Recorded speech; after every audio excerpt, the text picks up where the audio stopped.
caractéristiques et les modalités de fonctionnement de la politique de délistage au Portugal? En ce moment, la politique de délistage au Portugal se base sur une liste d'indications qui peuvent être utilisées pour les médicaments d'automédication. Cette liste n'a pas été changée, n'a pas été actualisée depuis 2008, donc elle est complètement, qui n'est pas en rapport avec la liste de produits qui sont sous automédication en Europe, et ça nous pose des problèmes au Portugal en ce moment.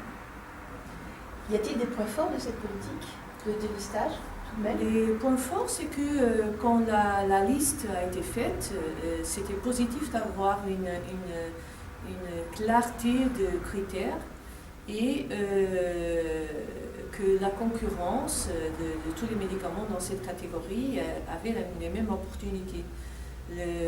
La question en ce moment, c'est comment est-ce qu'on va actualiser cette liste, et Apipharma au Portugal, l'industrie pharmaceutique, travaille depuis plusieurs années pour essayer avec le gouvernement et les autorités d'avoir une actualisation permanente de cette liste, au moins une fois par an, qui rende le marché plus dynamique que ce que nous avons en ce moment. Et quelle est l'attitude des autorités vis-à-vis de ces actions d'Apipharma et vis-à-vis de l'actualisation de la liste?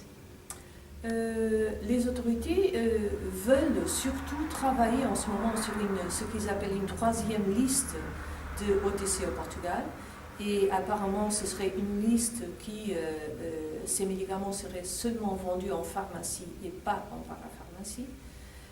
Mais pour le moment, bien qu'on en parle depuis des années, pour le moment on n'a pas encore vu quelle est cette liste et quelle forme ça va prendre dans le futur.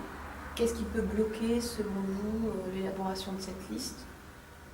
Je crois que le problème en ce moment, c'est que les médicaments de automédication ne sont pas une priorité pour les autorités de santé au Portugal, compte tenu de toutes les difficultés économiques, toutes les mesures et les priorités des autorités de santé sont surtout pour les médicaments RX, le transfert pour des génériques, pour réduire les coûts de santé au Portugal, et les médicaments de automédication. Pour nous, c'est vraiment c'est pas correct, mais ils ne sont pas une priorité pour le gouvernement en ce moment, donc il y a d'autres choses plus importantes. Les industriels, leur priorité en termes de délistage, est-ce que il y a effectivement cette fameuse liste, mais est-ce que vous pouvez nous en dire peut-être un petit peu plus sur les domaines ou les classes thérapeutiques par rapport à ce qui se fait ailleurs en Europe? Est-ce qu'il y a des choses...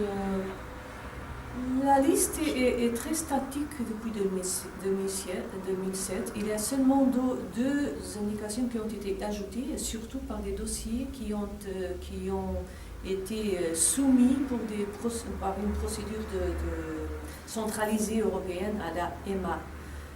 Ce sont les deux dernières indications qui étaient présentées et approuvées en 2008, un peu forcées entre guillemets par EMA. Et depuis, on n'a pas vu une évolution de la liste.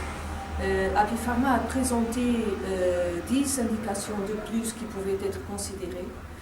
Quelques-unes étaient très simples et étaient vraiment des préoccupations de l'industrie, parce qu'il y avait des produits qui avaient ces indications, et compte tenu que quand ils avaient fait le switch, comme les indications n'étaient pas sur la liste, toutes les indications que les produits avaient, ils avaient dû les couper pour garder le statut d'automédication. C'était des choses assez simples, mais même celles-là, les autorités n'ont pas renouvelé la liste, elles ne les ont pas ajoutées. Il y a quand même d'autres indications que nous savons qui pourraient être intéressantes pour avoir au Portugal, surtout avec une surveillance ou disons, après un premier diagnostic des professionnels de santé, les personnes qui devraient les utiliser régulièrement pouvaient les acheter à la pharmacie, mais même ces indications-là, pour le moment, il n'y a pas une couverture du ministère de Santé pour renouveler la liste et pour l'actualiser.